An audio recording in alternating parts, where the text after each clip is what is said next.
Today in our 2012 Ram 3500, we'll be having a look at and installing the B&W turnover ball underbed gooseneck trailer hitch with custom installation kit. Part number BWGN RK1313. This is what our B&W gooseneck system looks like installed. As you'll notice, this is a completely underbed system, which gives us more room in the bed of our truck. And this is what it looks like topside.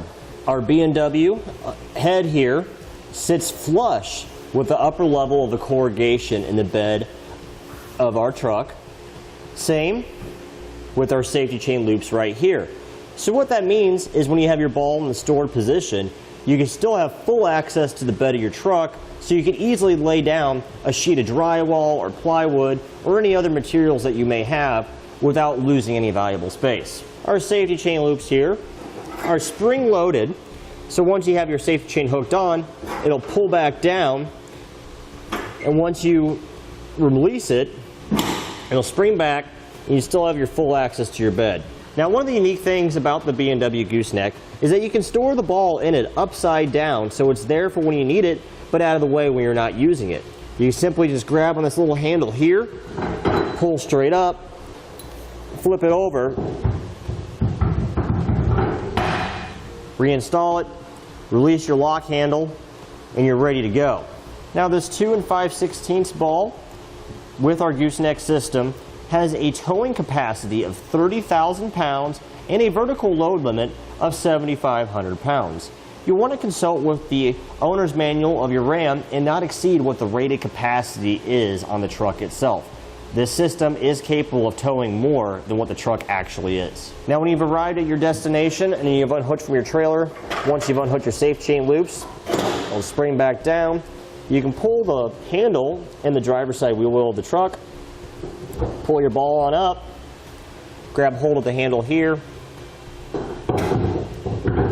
and put the ball back in the stored position. Now, our ball is secured into place with a pin that goes through it all the way, and that keeps it secured in the towing and the storage position. This is our handle in the driver's side wheel well of our truck, and this is what we use to release the latch which holds our ball in place. To release it, simply pull straight out, turn clockwise, and it'll hold open so you can hop in the bed of your truck and maneuver your ball into the position you need it, either the stored or the tow position.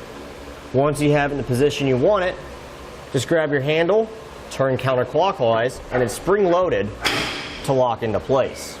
Now that we've gone over some features of our B&W Gooseneck system, we'll show you how to get it installed.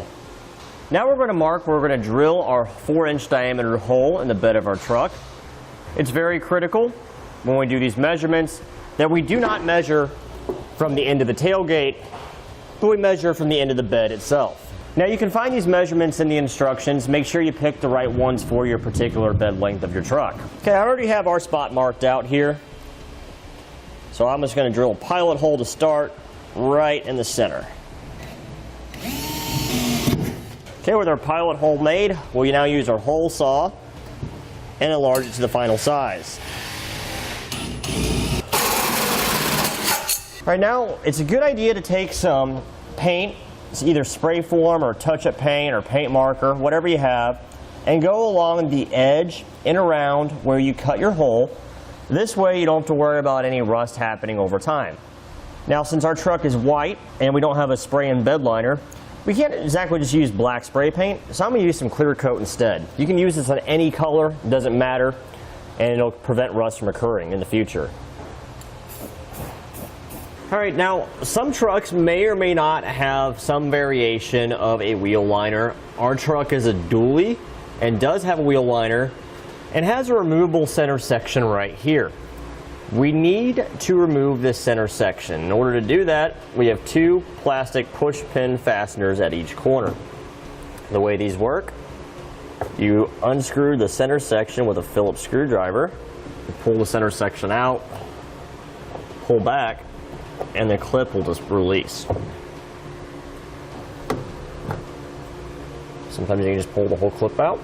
Once you have that out, you can just grab your handle here and lift up, and it'll unhook itself. Okay, we went ahead and removed that panel on the driver's side as well. Now on our passenger side, I went ahead and made the mark around the large diameter hole in our bed flange right here that we'll need to trim out. You can cut this out with a grinder, a cutoff wheel, a rotary tool. You can possibly even cut it out with a pair of 10 steps. It is a little thick though, so you might, if you have a good pair, you might be able to do it. I'm gonna use a rotary tool.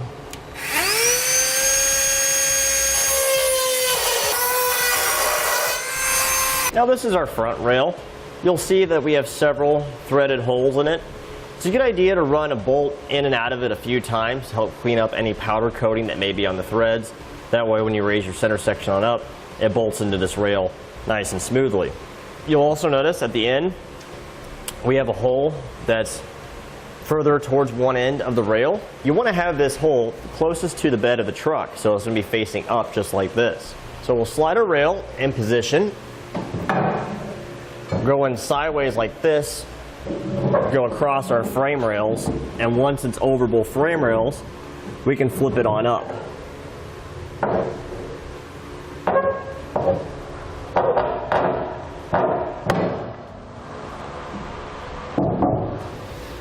For now, with our hole facing towards the bed of the truck, we'll slide this on forward. Okay, this is our rear rail. This is going to be the top side of it right here. We're going to insert this at an upside down V angle. These slotted holes will be facing vertical once we have it oriented the proper direction, and they'll be facing the front of the truck. So we'll take our rail and slide it in position over our frame.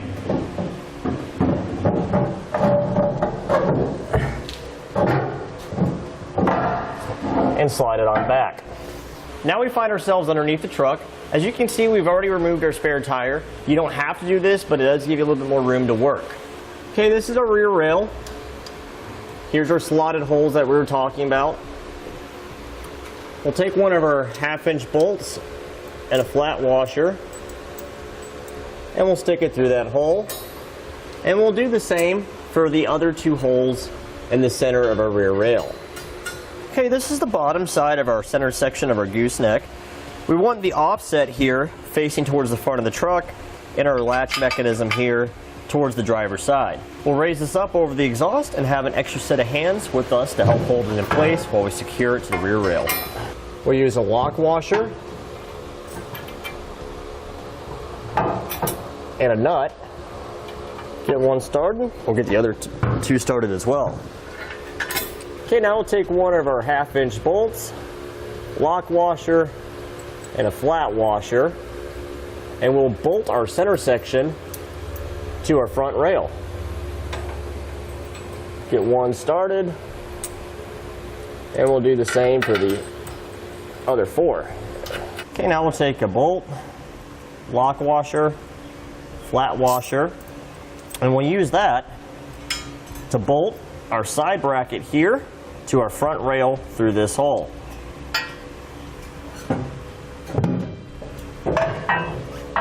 Let's get it started a few turns. That way we can still have room to move our rail around as necessary. Now we'll take a bolt, go through our side plate into our back rail,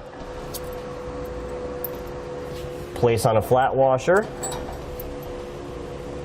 a lock washer, and then a nut. Just get it started just like that, and that gives us room to move as necessary. Okay, now we'll take our pull wire and go through the forward hole here in our frame and our side bracket, and we'll move the pull wire onto the back of the vehicle. Okay, just in front of our rear spring hanger, we have a hole in the bottom of our frame, and that's where our pull wire came out. We'll take one of our spacer blocks here, stick it onto the wire, insert it in the frame, and we'll thread on our carriage bolt to the pull wire. With that threaded on, we'll push that into the frame. So we'll take our pull wire and pull the bolt on through. And we'll remove our pull wire now. Okay, now we'll place on a lock washer, and we'll thread on a nut. Right now, the two holes in the back of our side frame bracket here, those are going to sit above and below our frame, and we'll secure the frame bracket around the frame with a U-bolt. We loosened up our back hardware here to the rail, just temporarily, so our U-bolt will slide on through. Now I'll place on a lock washer, and then a nut onto both sides of our U-bolt, and replace the hardware for our back rail. All right, on our driver's side, it's a little bit different. We have a ground cable here that has a 10mm nut holding it onto the frame. We're going to remove this nut and pull this ground wire off for the time being. And just stick it up here, out of the way. Additionally, we have a 13mm bolt right here, which holds our parking brake cable onto the frame. We'll remove that and swing the cable bracket down and away from the frame.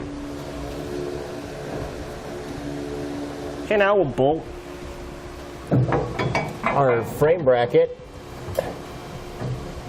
to our front rail. Okay, now we'll bolt our frame bracket to our rear rail, just like we did on the passenger side.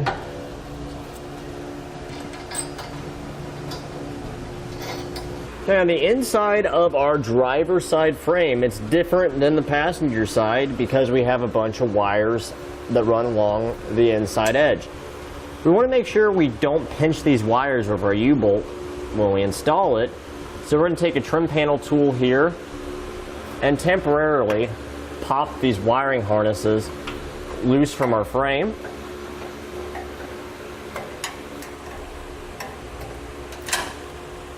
Okay, with these popped loose, we have adequate clearance now to get our U-bolt in.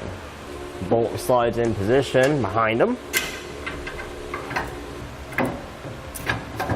and into our bracket. Place on our lock washers and our nuts. All right, now we'll take our pull wire, go through the hole in our bracket and the hole in our frame, and we'll work it towards the back of the truck. All right, just like on our passenger side, our pull wire comes out the hole just in front of our rear spring hanger. Slide on our spacer block and thread on our carriage bolt. And we'll push it on in. And we'll pull our bolt on through now.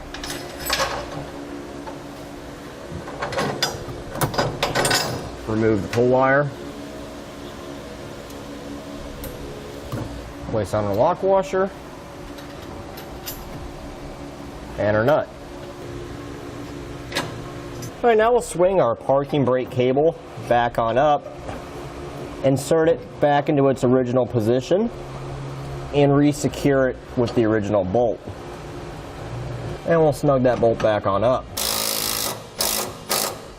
Okay, our ground cable, we'll pull it through this slot right here, stick it back over the stud, and re-secure it with the original 10mm nut. And we'll tighten it back down. All right, now we'll clip over our wiring harnesses back to the frame.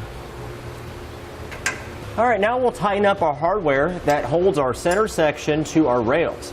We'll need a 3/4 inch socket for this and a 3/4 inch wrench.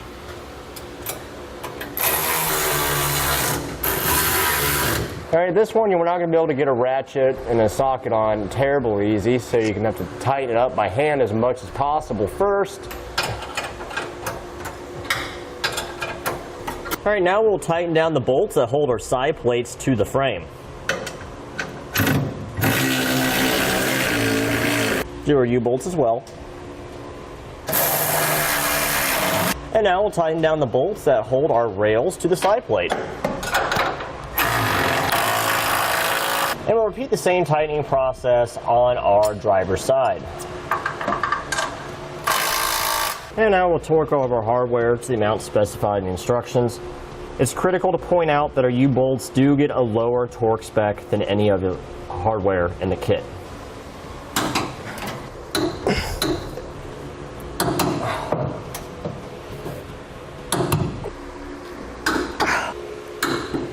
Alright, now we need to drill the holes for our safety chain loops. Now we have two different locations where we could drill through.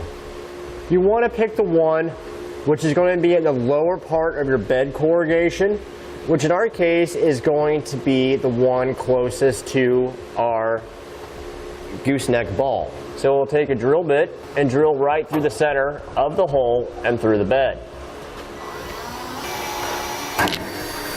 And we'll do the same for the other loop.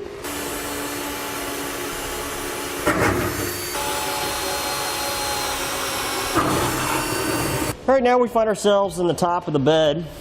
Here's where our pilot holes came through for our safety chain loops. We'll use a step bit to enlarge these. We're enlarging these to the size indicated in the instructions.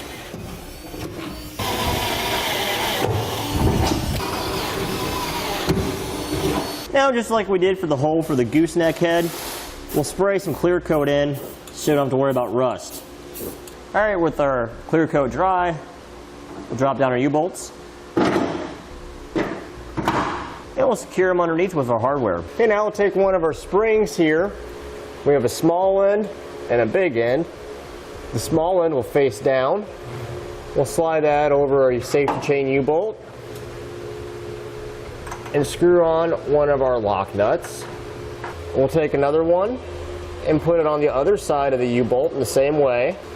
And then we'll tighten these nuts down so they're flush with the end of our U-bolt. And we'll repeat the same process for the other safety chain U-bolt. Okay, now we'll take our ball release handle. We'll stick the handle in through this hole right here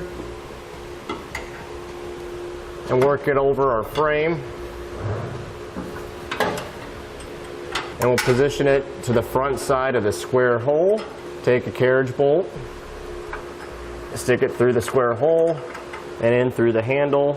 And then we'll screw on a flange nut to the carriage bolt on the other side, thus securing the handle.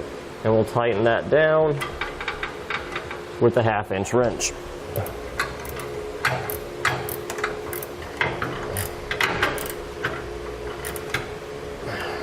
Okay, now we'll reinstall our side panels.